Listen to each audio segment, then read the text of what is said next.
Hey there, beautiful souls. Welcome to the Sacred Soul Shift series. I'm your host, Vanessa, your trusted soul navigator and energy alchemist. In this series, we'll embark on soul stirring adventures through the realms of intuition and self healing with women across all modalities, where ancient wisdom and modern insights intertwine. So, if you're tired of the scripted routine and ready for healing and growth, my kindred spirit, this series is crafted just for you. It's time for your sacred soul shift. So welcome. Thank you for joining us, and thank you for having this opportunity to share your wisdom on money mindset. It's such an empowering thing. I think a lot of people that are in, especially the spiritual realm, tend to have not a negative but not a positive mindset when it comes to money. It's kind of something icky for us. We don't feel like charging for our services, or we don't feel like money is an energy that we are welcome to call into us, I guess I would say.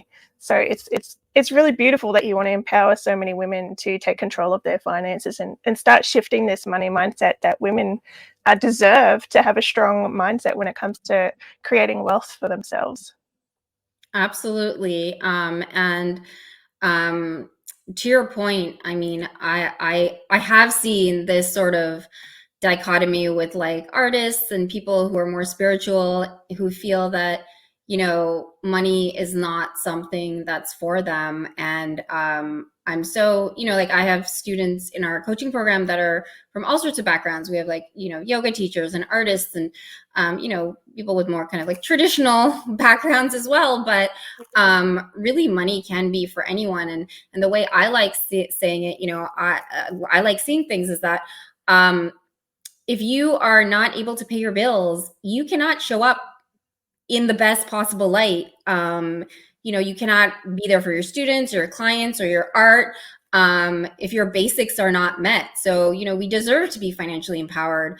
And that's how we can help other people the best and serve our purpose and our art and all of that. So I'm here to kind of like hopefully debunk some of these ideas that money is not for us and not attainable. Money is attainable for Sure, every yeah.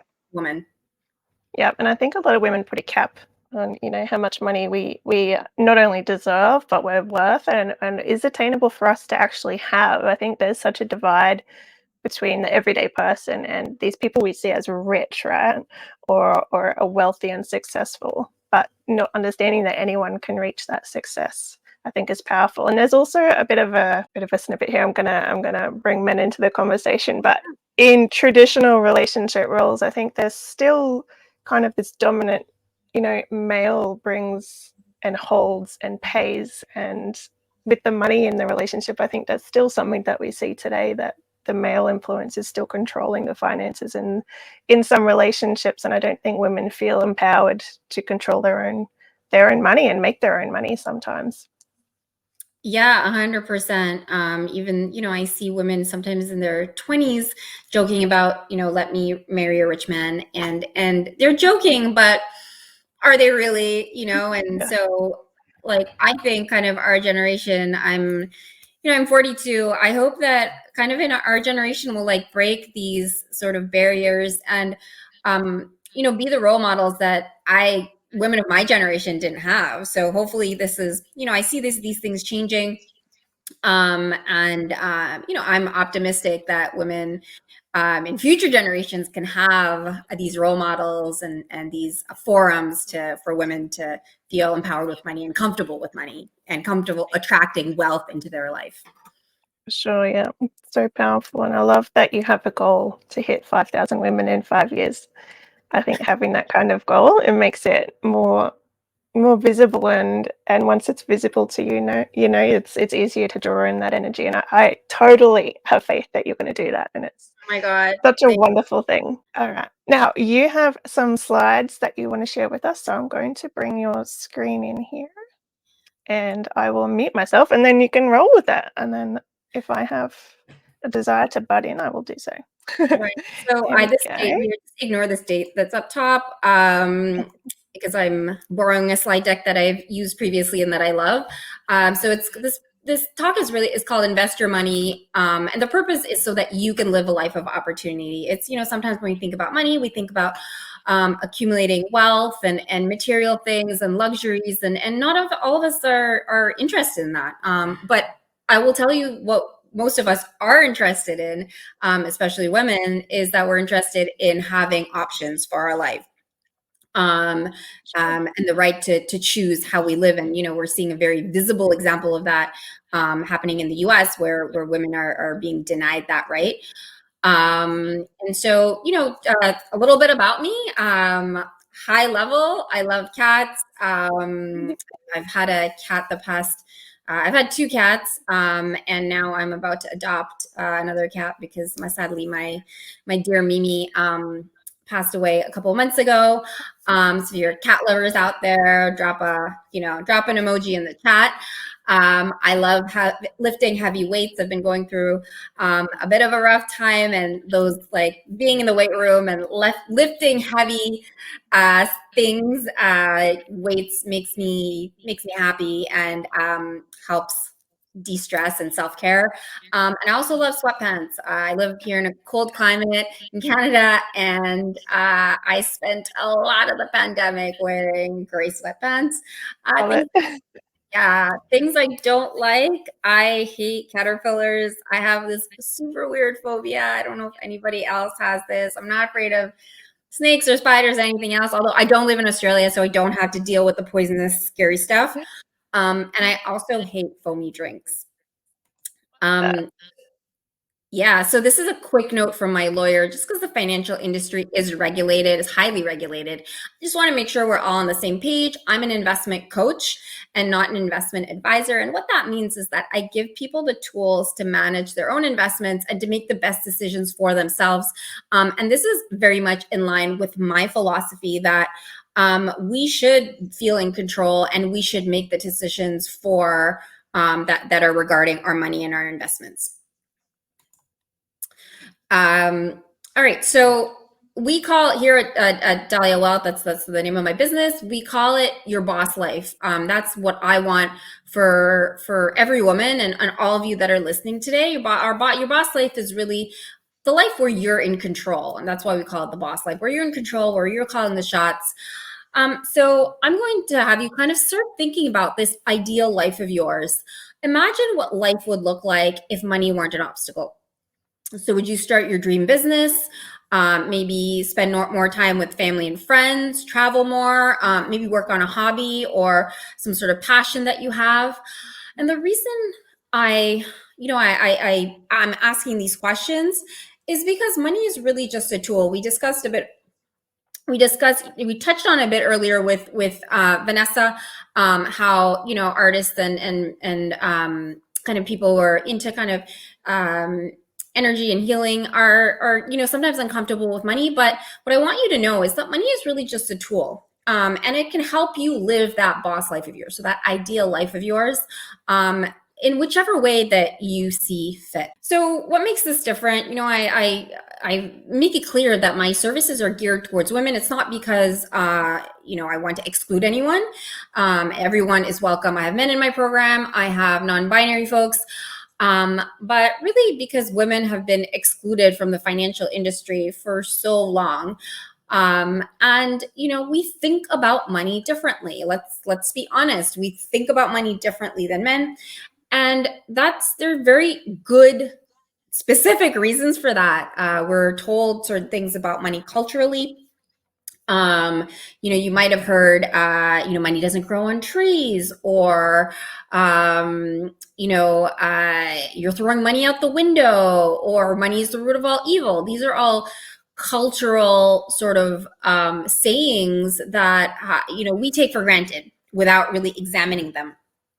We're told things by our family. So, I grew up in a family, very traditional family where, like a 2-parent household is what I mean. Traditional. Grew up in a 2-parent household, with a mother and a father, and they had their kind of different roles when it came to money. My mother was a stay-at-home mom. My dad went out to work. But what I think what I remember from growing up, I remember my mother, before she went grocery shopping, she would have these, we would get these like flyers with like the specials of the week and at different grocery stores. And she would go through these specials of the week and make her grocery list kind of based on that and based on what we needed for the week. And like, clipped coupons.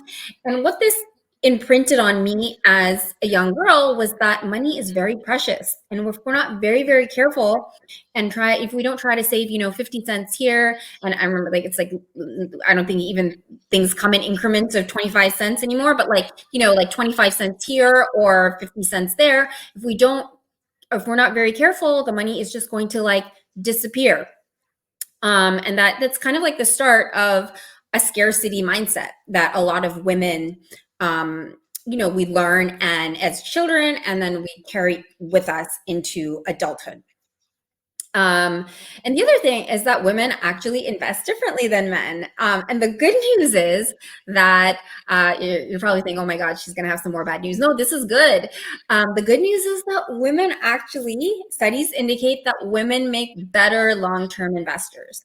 Okay, so we think about money differently, and we think about investing differently, and we have a long-term view on investing, which is actually a very good thing.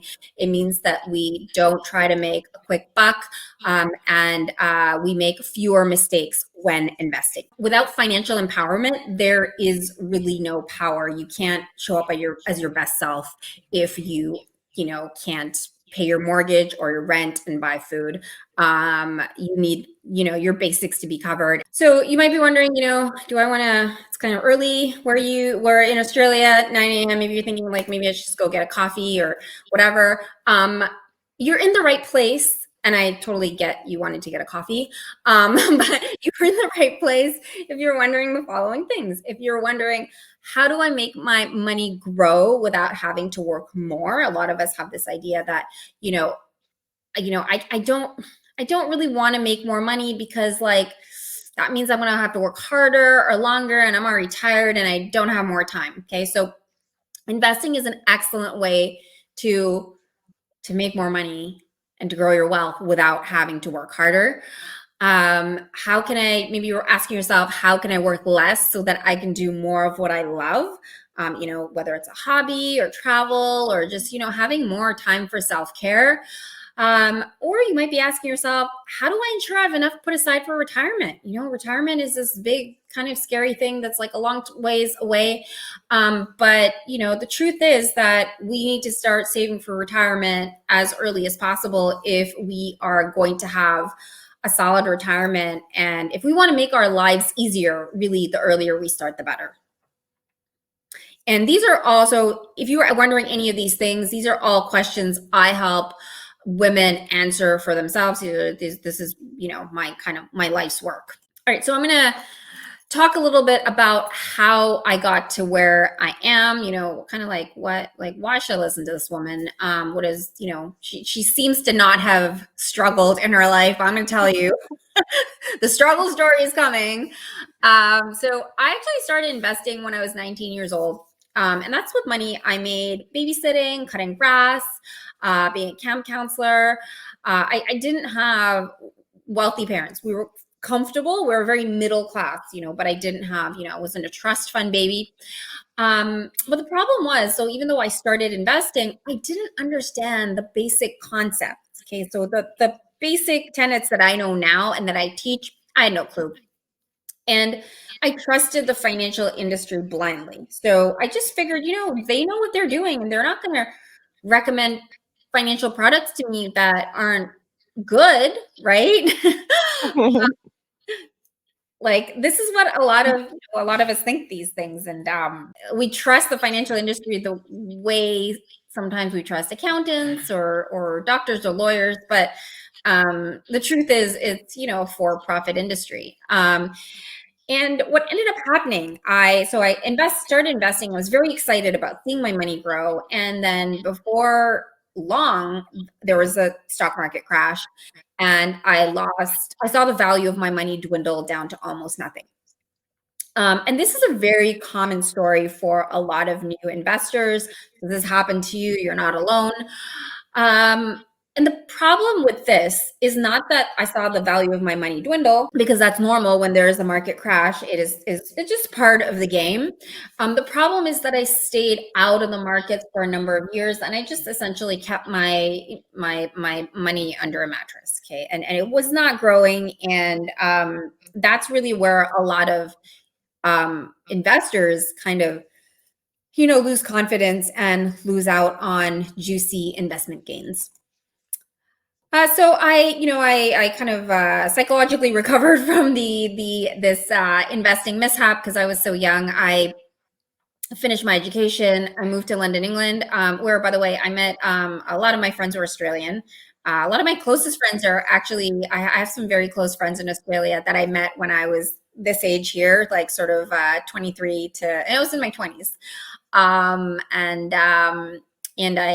moved there, and I worked for a number of the big banks, as Vanessa had mentioned, and I was promoted to a VP level position at the age of 28. Okay, so which was kind of a rare thing to happen at that age at this firm that I was at. And for this exciting new promotion, I was relocated from our London office, where I'd been for three years or so. I'd made my home in London. I'd been there for 5 years, and I packed my bags and moved to Amsterdam, where I knew no one, where we had a tiny satellite office. And so at that point, I thought, I can do no wrong. I was 28 years old, and things were going well. However, this happened in 2008, where, if you remember, we were going through a really difficult economic crisis, and market crash, and the financial industry suffered greatly. And I was laid off just 3 short weeks after being promoted. So there's a mass layoff where I was working. My move and all of that was kind of all for nothing. So I had a decision to make. What do? I decided to come back to Canada, where I'm from, where things got much, much worse. So I applied to literally hundreds of job postings across not just Canada, but the US, because it's so close to us. I attended dozens of interviews, and I came up empty-handed, which was really strange because up until that point, I'd done so well in my career. And then it dawned on me that I was being blackballed. So I was being shut out of the boys club. The financial industry, you might be wondering, I should have, if you're a woman or a person of color, or, a woman of color, you might be wondering, like, why haven't I started investing yet? Like, when, my brother, my boyfriend, my dad, they all seem to have been there when they handed out this investing gene or investing information. This is what the financial industry looks like. It is run by white men, and the products and services are designed with them in mind. And I was not welcome. It was made clear that I was not welcome. So I had a decision to make. I could either continue going down this path, which was the corporate life, and I'd done well in the corporate world. I liked the corporate world. That was what was familiar to me. Or I could forge a new path and do my own thing. I knew I wanted to help others, but I didn't know who, I didn't know how. And, let's face it, the financial industry is not known for its altruistic nature. And then a friend suggested that I teach women how to invest their money. So, why am I telling you this story? It's because of my investments, because of the financial security I had, that I had the option to start my own business that I run to this day. I'm an industry insider, but I've gone rogue because I want you to know all the secrets to investing like a professional. So the way that I invest my money, those are the exact same methods I use.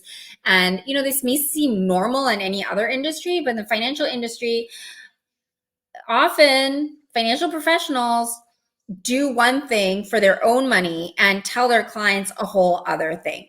And I think a lot of us are suspicious of the financial industry because of this. So I'm going to confirm that, yep, you have a right to feel skeptical and suspicious.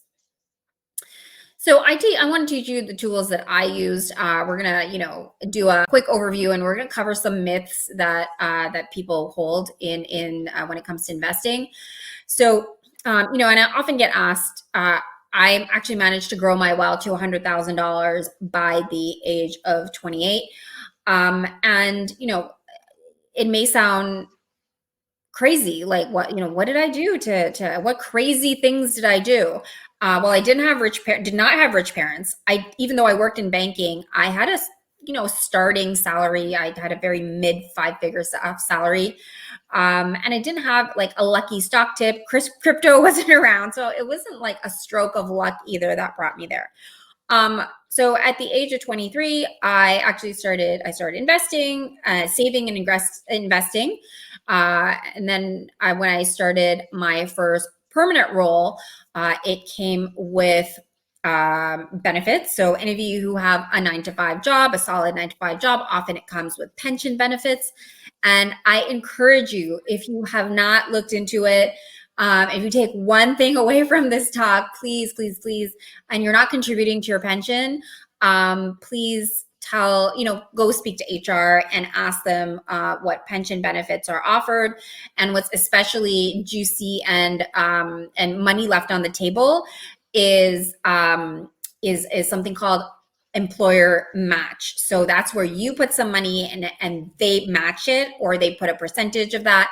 And it's literally free money. It's the easiest way to get a raise out of your employment situation. I was able to take up more risk in my portfolio because I was so young. Why am I telling you this? Because, if you are younger, you're doing yourself a huge favor by starting early. Any bumps in the road in your investments have time to sort themselves out and time to recover. The older you get, you have to be more careful. Not to say that if you're older, you shouldn't start. You should start regardless of your age. But more risk, being able to take more risk in your investments means more potential return, and more, your wealth will grow. I want you to think about, if money weren't an obstacle, how would you live your life differently? Now, this seems like a very basic, straightforward question, but it is so, so powerful. And I'm going to tell you why. It's because of this concept of your why. Like, you might have heard different life coaches speak about, what's your why? Often we don't think of our money why. Mhm. Why we are saving our money, why we're investing our money. And let's be honest, like, Vanessa, who has ever gotten excited about saving money? Like, not very many people. We get excited Yeah. about saving it, about going on vacation, about going out for a nice dinner, buying a nice outfit. But we don't get excited about saving because we don't know why we are saving. And that's why I want you to think about this question. You can do it later as well. Think about what your money why is. It could be starting a business. It could be, taking 6 months off and traveling. It could be moving to a new country. It could be if you're a mom, it could be taking time off or working part-time to to spend more time at home.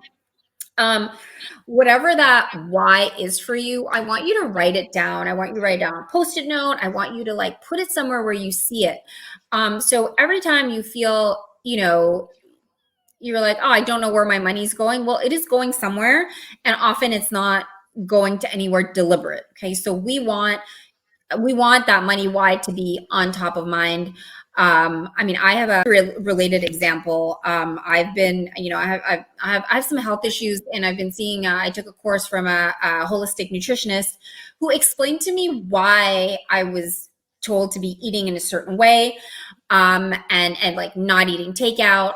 And this was huge for me because when I understood what it was doing to my body when I, ordered takeout, or I didn't eat I ate things I wasn't supposed to eat that were aggravating my condition, it was huge. Now, like just this week, I felt like ordering in once, and I felt like getting takeout, just walking home twice. And both times I was like, no, I know why I am not doing these things, because I know what effect it's going to have on my body.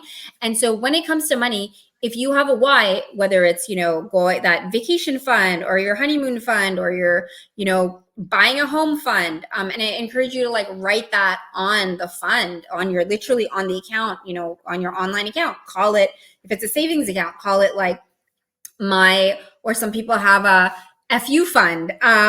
So, which means like, if I don't want this job anymore, I can tell the employer, thank you, no thank you, I'm out of here, or a relationship or anything that's not good for you. So I want you to think about your why.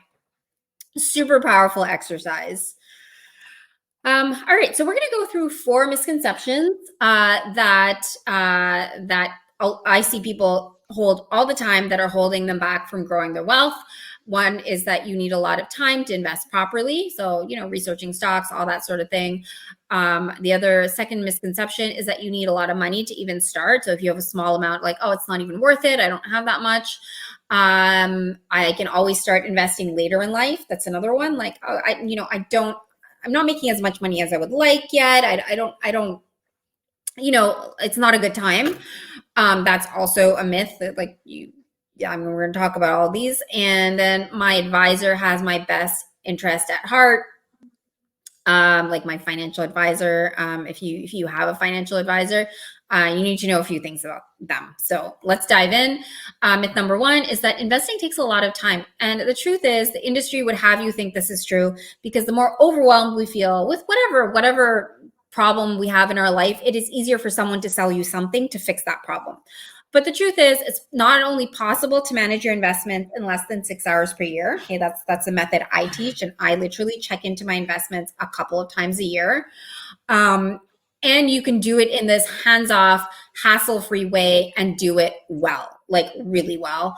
There are people that have accumulated tons of wealth doing it in this super hands-off way.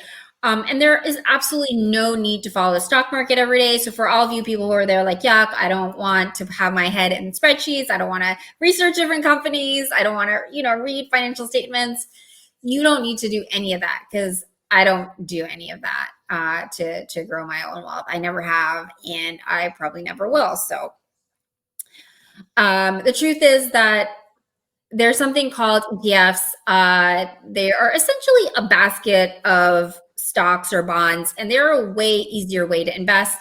And they just allow you to invest in the entire market. So that market could be, I'm going to make this Australian for you guys. It could be like Australian stocks. It could be, Canadian bonds. It could be any kind of category of investments. And they're just like in a nice bundle for you, like a fun pack. And you get a little bit of everything. So you don't have to pick and choose.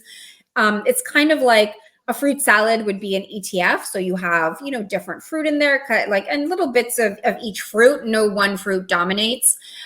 Whereas a stock would be one fruit, okay, where it's like, it's one thing. And an ETF makes your investing a lot less risky. So if you're someone who's, afraid of losing all your money in the stock market or through investing, this is actually going to reduce the risk of any one stock going south. And there's absolutely no stock picking involved in this. So you don't need to sit and choose stocks or any of that nonsense. The second myth is that you need a lot of money to invest. I'm going to tell you that it's become possible to become financially secure, even if you are starting with small amounts. Successful investors add money periodically to their portfolio. So it could be weekly, it could be monthly, it could be, out of every paycheck. That's what I recommend, and just have it done automatically. There are literally stories of librarians and school teachers and janitors who, on their modest salaries, have become uber wealthy using this methodology. Okay, so you don't need a lot of money to start, but once you start, you'll add money to it, and you'll feel motivated because you'll see your money growing. There is something called a self-directed brokerage account that makes it really easy for everyday people to invest. So in the olden days, we had this idea of like, old men and like cigar rooms, like investing was for that type of person, it wasn't for us. So that was kind of true in the past, but today anyone can start investing with as little as I wrote $1,000, but it's arbitrary. You can start with like $100 if that's what you have. There are great online tools that anyone can access. And my favorite online tool is the online brokerage account. Anyone can open one, regardless of where you are in the world. You just Google, like if you're in Australia or wherever you are, you just Google your country and, plus brokerage account or online brokerage account, and you'll get a list of brokers out there. And this type of account is really your portal to riches because it gives you the power to invest in a way that's best for you, where you are in control, just you and the markets. And you can invest in pretty much anything under the sun this way. It's like literally, portal into the investment world. Well, there's no middleman telling you what you can and can't do. So here I have if you're, you can take a screenshot of this. And it just lists kind of like how to actually open up an online brokerage account. And you just really pick whichever one you feel most comfortable with. Did you have a question, or I heard some? I was just about to ask you a question. It just came up. I was like, what are you searching for, and what are you avoiding when you're looking at these things? Literally, it's kind of like a brokerage account is like a bathroom. Some bathrooms are fancy. Some have $10,000 toilets. Some are, have like the rain shower. And some are really basic, but they all essentially do the same thing. You need a toilet, a shower, and a sink. That is it. And so it doesn't really matter. What you can do, you can Google like best online brokers in Australia for beginners, let's say. And then kind of, a list will come up. That's literally the only thing. And I tell people to call the broker because then it will, so although it's an online tool, there are people there to help you. And you just want to make sure that, you like their vibe, you like their energy. They're there. You feel like a, friendly vibe that they're going to be there to help you, and you feel happy and you feel positive energy when, you're dealing with these people, because I want investing to be a fun, positive experience for you. Yep. Like I know a lot of you out there like she's crazy, but investing can be fun. And it starts with picking a broker that you like. If already from the beginning it's like difficult and hard, like we don't want that. There's already enough negativity out there in the world that we want this to be a fun, positive experience, and you can just like go with your gut. You can ask them a couple of questions when you call, like how do I transfer money in, or whatever else that you're curious about. And these people obviously take a commission of some sort, or so how it works is that they do take commission, but it is really the cheapest way to invest. So financial advisors take a lot bigger commission. Mutual funds that are actively managed, take a ton of commission, and it really adds up over time. And this is like the cheapest way. It's, I'm teaching you to cook using this method, rather than compared to like going out to a restaurant where someone's doing it for you, where it's obviously a lot more expensive. This is like it's called DIY investing, the style that I teach, DIY index investing. So they take commission when you trade.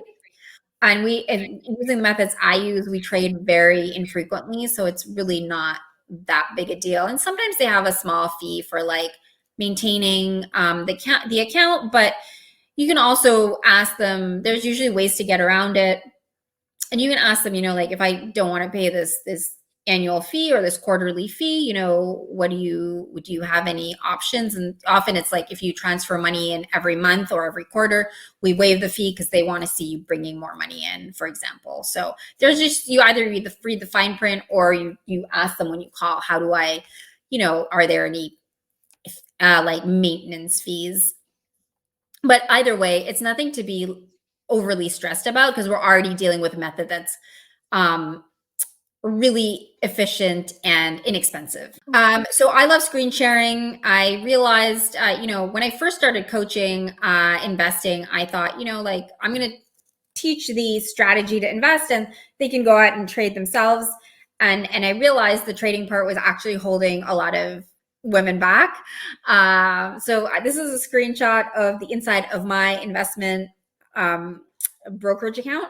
And when I took a step back, I realized it can be daunting. There's a lot of numbers there. There's this chart. If you're not used to dealing with numbers and charts, it can be off-putting and overwhelming.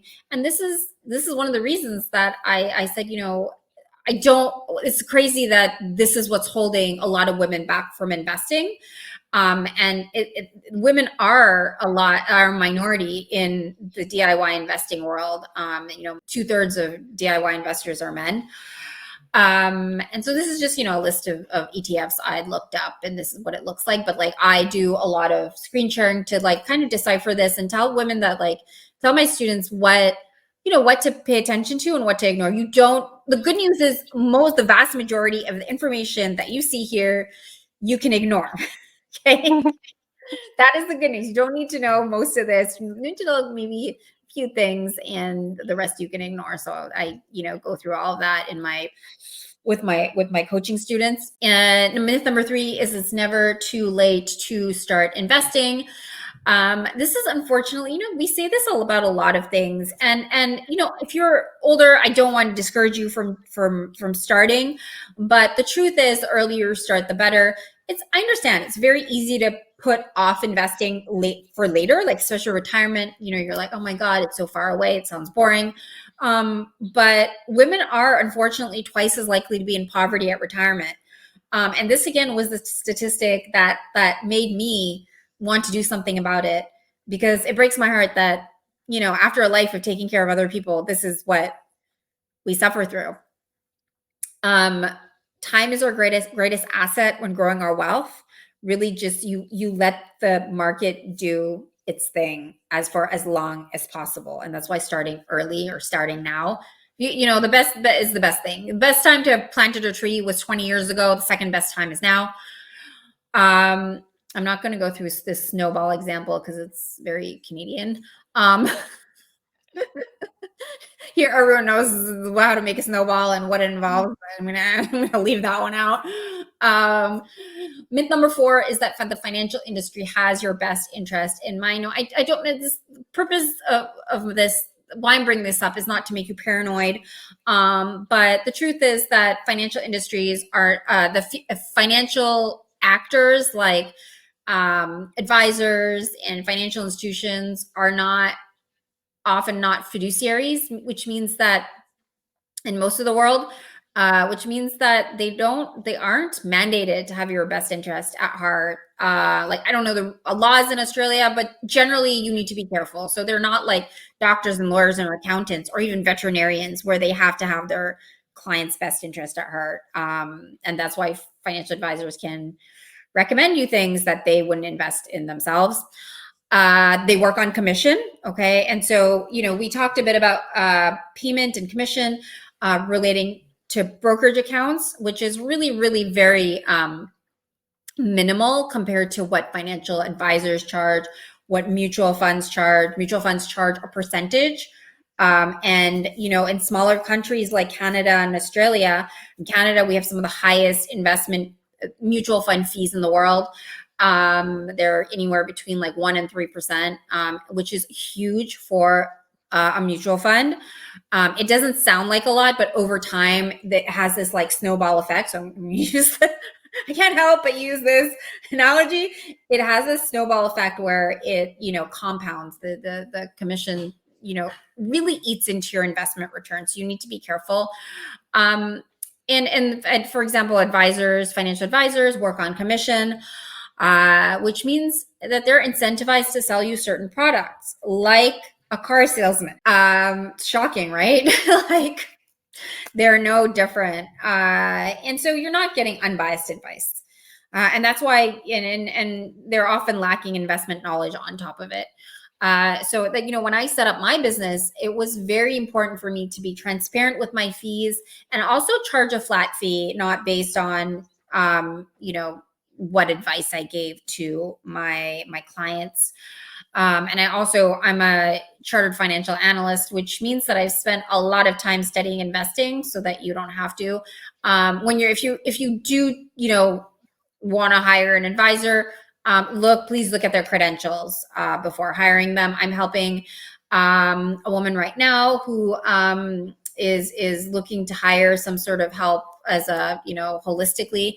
And she was just going to hire someone because a financial advisor, because they vibed. Because and I was like, wait, like that's not enough. Like, we need to see that she has hard skills and credentials.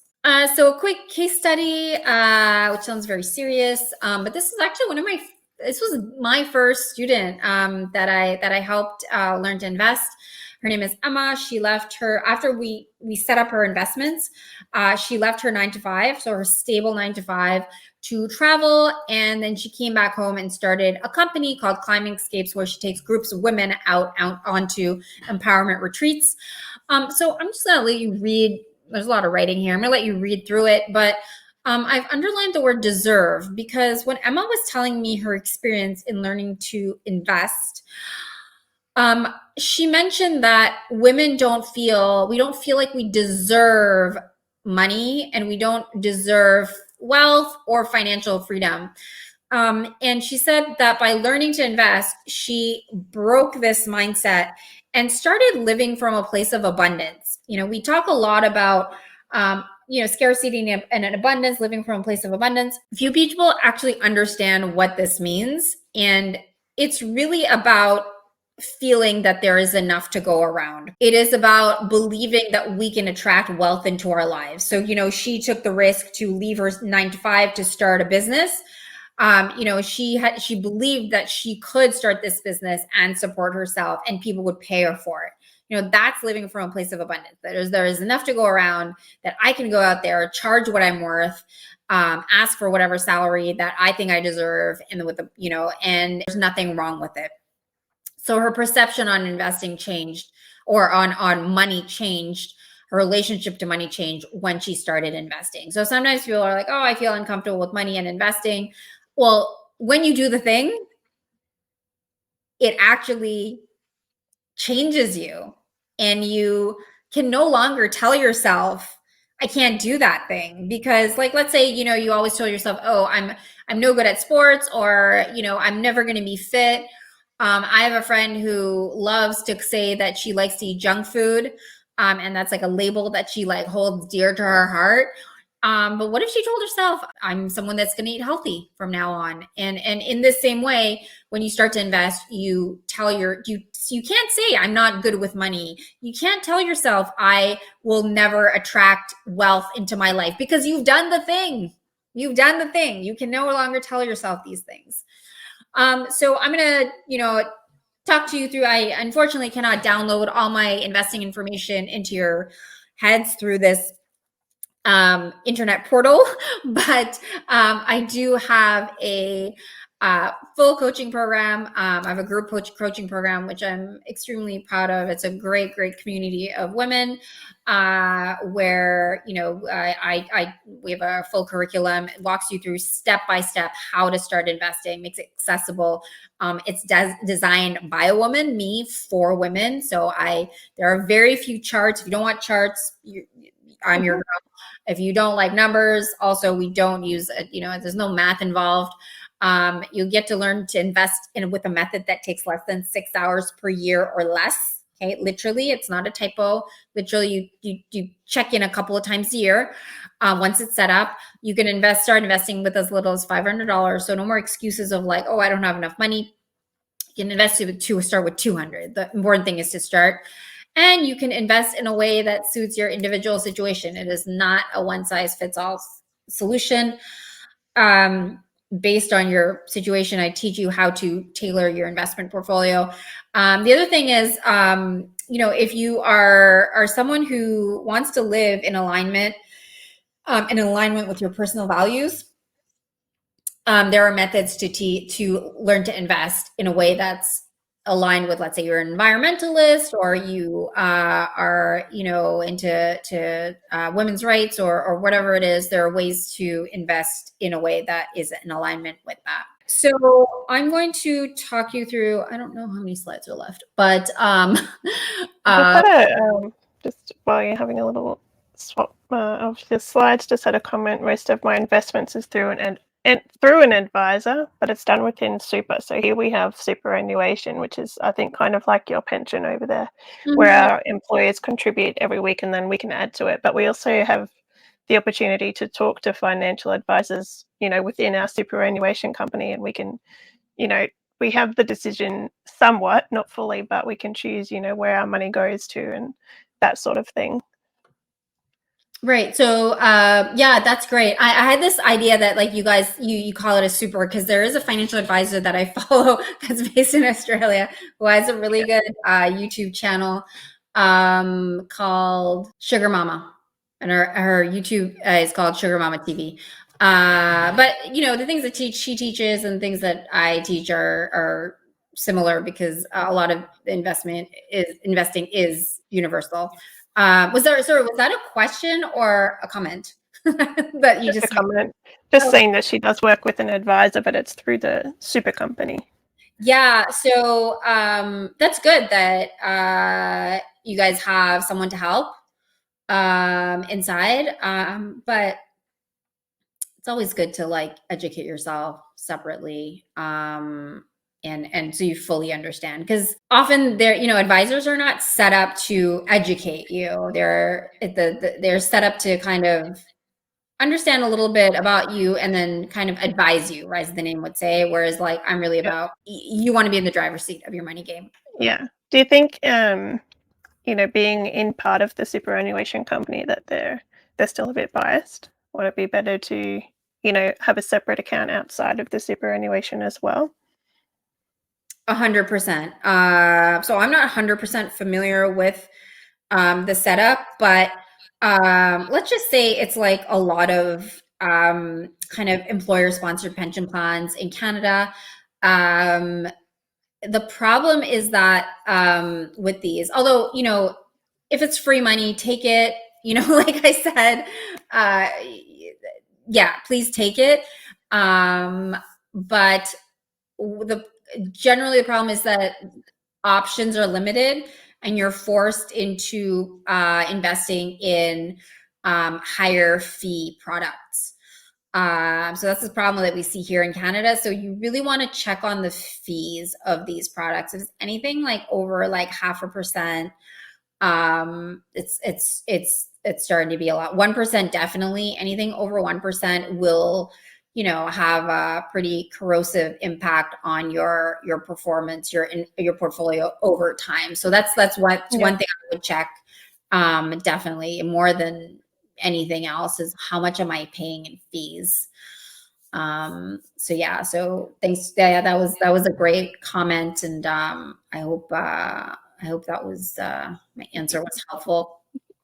So I've developed something called the GOAT method, and it stands for, well, the animal or greatest of all times, like Serena Williams. So it stands for, but in investing stands for that. This is my methodology: goals and objectives, asset allocation, and trading. So let's go through these real quick, and then maybe we'll do a Q&A and chat. Let's go through this. So goals and objectives, we start with this because like I said, if you don't know, if you don't know your why, it's going to be very difficult to first of all save. But we also invest in a way that's in line with your goal. So someone who wants to quit their job in 2 years or 3 years will invest differently than someone who is, or the same person will invest differently for that life goal of theirs compared to how they would invest for retirement, which is maybe like 30 years away. So we figure we start with those, and we really dial into how much is that going to cost me? How much is it going to cost me, and how much do I need to be putting aside into my investment portfolio on a periodic basis in order to get there? So it's great to have goals, but a lot of us don't have a game plan to actually get there. Like how do I, like if I tell you to go from, let me bring out my Australian geography. If I ask you to go from like Brisbane to Melbourne, and you're going by bicycle, and you don't have a phone or GPS, like how are you going to do that? How are you going to do that? So you need a kind of step by step methodology. in terms of how to get to that goal. Asset allocation, it's essentially, it's a fancy investment term. That means, how do I divide my investments between different types? And the two biggest types of investments are stocks and bonds. Okay. So the two are yin and yang, and based on where you're at in life, based on your age, your income, things like how many dependents you have, you will invest differently. And this is really about your individual situation and individual risk tolerance. So I mentioned, this is not a one size fits all solution. It's really, based on where you're at in life, and also psychological factors. Vanessa, some people are more, risk averse. They're not going to sleep at night if they see their portfolio fluctuating a little bit. Other people are, a lot more okay to tolerate more ups and downs in the short term, if it means that in the long term it's going to help them get to where they want to get to. And this is really where you're going to go the most bang for your buck. So we actually in our program spend a good amount of time making sure that you have answered the risk tolerance questionnaire properly, that you are happy with your asset allocation, because this will determine by a long shot how your investment portfolio will behave, and what you'll be left with ultimately, when you need to open it up and when you need to use that money. And then finally, trading, it's how to choose and open a brokerage account. So, we talked about opening a brokerage account, how to rebalance your portfolio. So once you trade for the first time and you invest your money, a lot of your heavy lifting is done, but you do need to kind of tweak and kind of like the way you would prune a kind of, bush or a shrub, to just keep it in the kind of relative similar shape to how you want it going forward. So you just need to check in with it and do, what we call rebalancing. Anyone can learn to be a DIY investor. All you need is the confidence and the tools. The confidence comes when you start learning, you start understanding, and the tools and a methodology to invest your own money.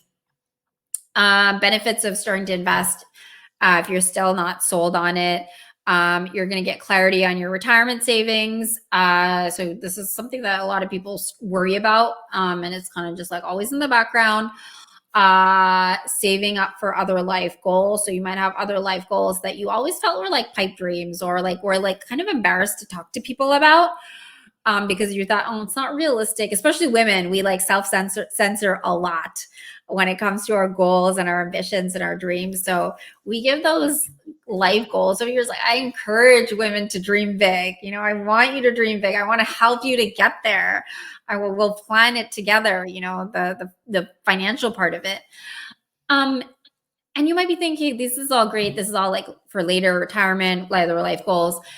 But when I see women start to invest, I see them feeling empowered today with their money situation. Okay. Not like 30 years from now when they retire. Today, when you feel in control of your finances, you're investing, you feel really in control of your life a lot more. So it's a beautiful thing seeing women go through this journey. Nicki Minaj once said, I just want women to feel in control because we are capable. I couldn't agree with her more. The reason I started a coaching service for women was because we are capable. We just need, tools that are, teaching and education that suits the way we think, that suits the way we view money, and suits our learning style. Just a quick note about my coaching program. The curriculum is all online. So it's videos and notes that I've put together myself. There's weekly live coaching calls. These are super fun, interactive. You get to ask your questions. Program is designed to teach from the ground up. So if you are thinking, am I advanced enough? Do I know enough? Absolutely. If you know nothing at all, if you were an alien dropped from the sky and you knew nothing about investing, the program would teach you. But we also have students who have been investing for a while. The participant who asked about, her super with her employer. We have students that come in with money already invested, but they never felt really comfortable or like, yeah, I'm investing, but I don't really know what I'm doing.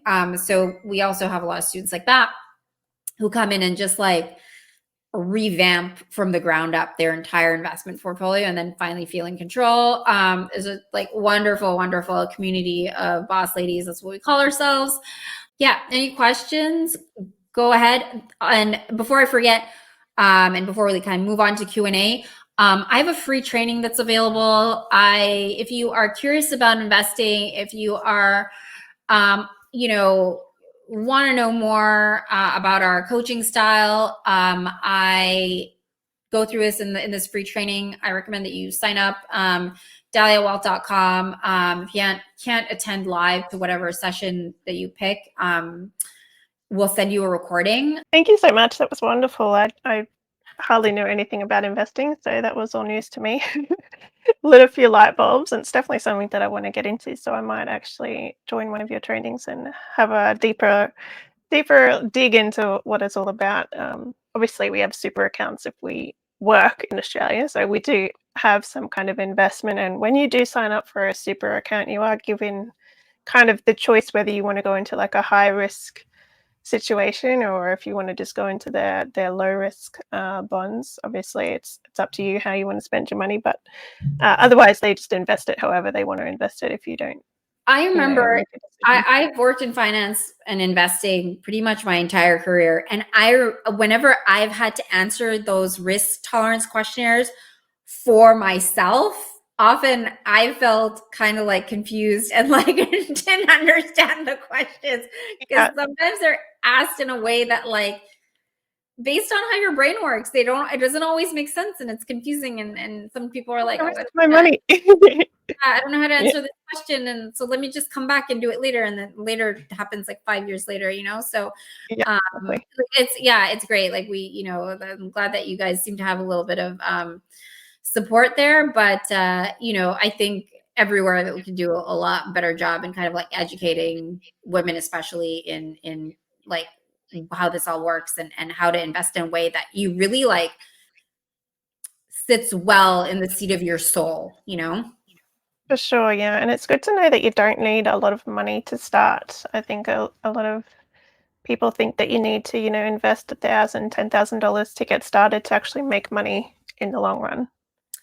The thing about investing, starting to invest no matter what, is that like anything, when let's say you invest a small amount and then you see that, hey, first of all, I did the thing. Mhm. Yay me, I did the thing.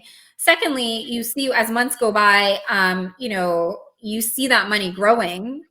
It kind of triggers this part of, it's a dopamine hit, seeing your wealth grow. And then you think like, oh, I want to do more of this. And where can I find more money to invest? And, maybe I can, instead of, you know, going on that girl's weekend away, like I'd rather actually take that money and invest it. I've done that sounds like absurd, but like I've said no to so many things because my future goals were more important than that thing that I was being asked to spend money on, whether it was like a 40th birthday party that was away, like in Las Vegas. That was one of my closest friends. I said no because it's not in line with my goals, because my why was very, very clear.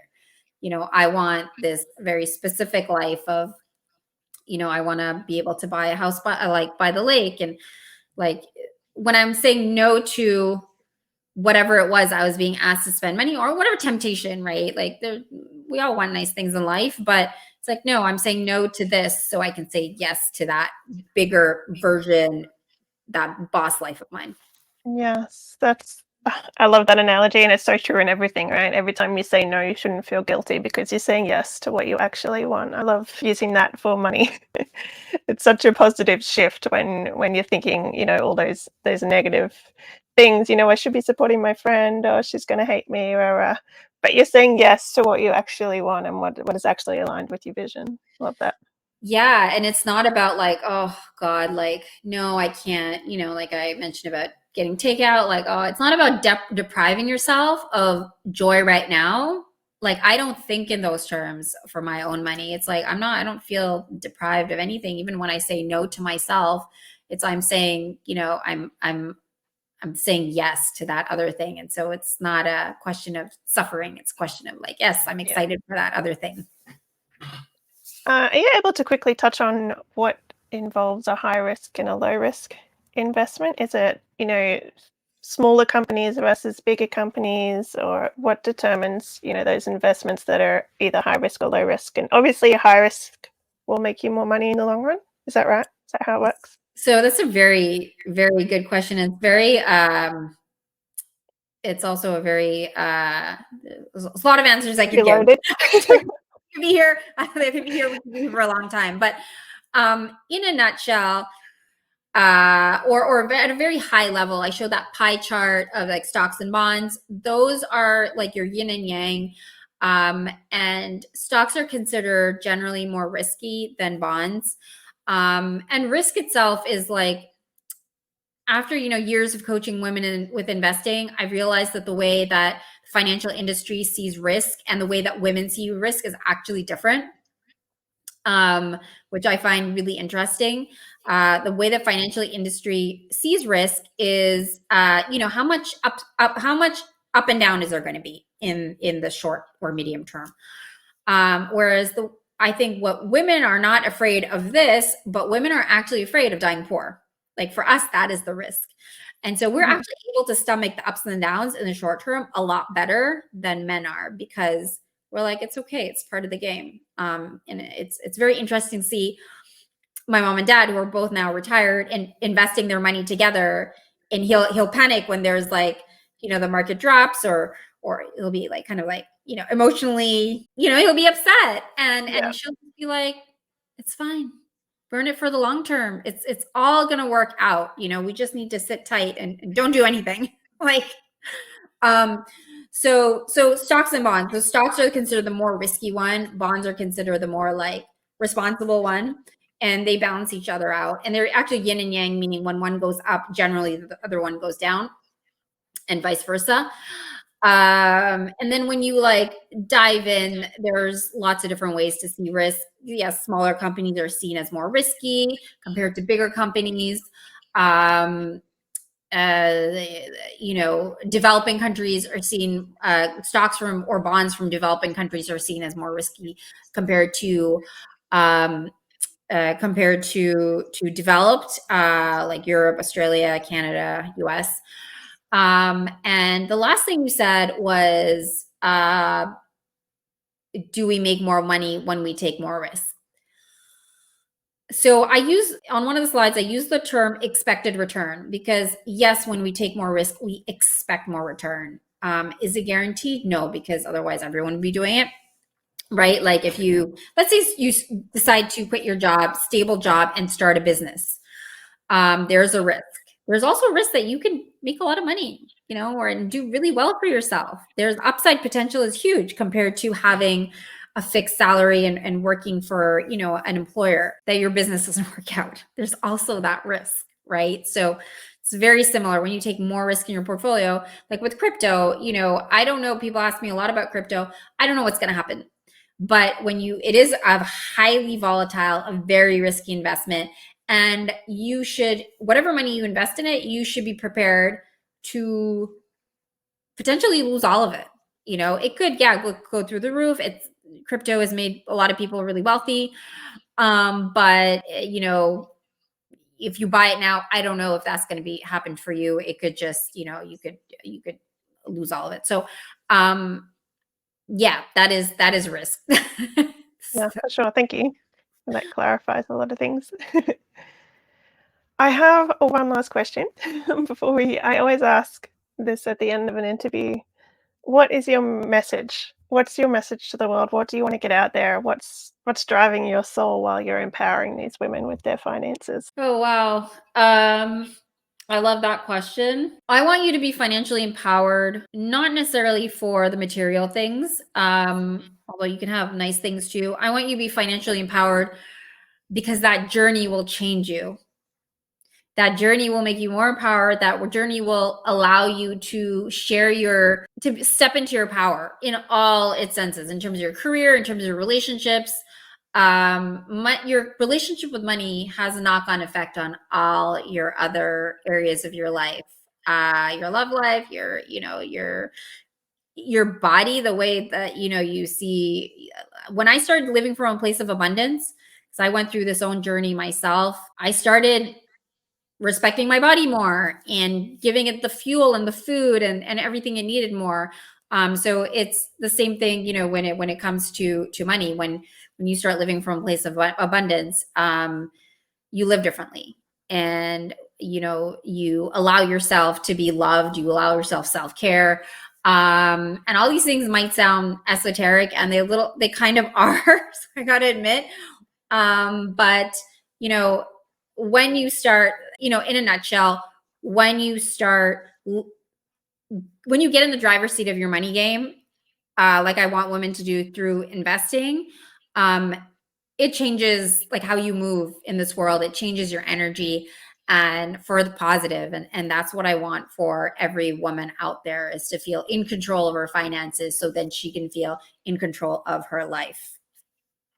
So true. What a powerful message. Thank you so much for sharing. And I completely agree. And I there's just this connection, right, with money and stress and fear. And when you are able to shift your mindset and release all that fear and anxiety, it's so true that it literally shifts every area of your life. And I feel that very strongly. And it's nothing to shy away from once you're embracing your financial freedom and changing from a mindset of scarcity to one of abundance. It will just change everything. And thank you very much for sharing your message with us today and sharing your slides. Very special. And I'm sure it's wakened a lot of women up to, the power of investing and taking control of their money and defining, empowerment through financial abundance. So thank you very much for joining us today.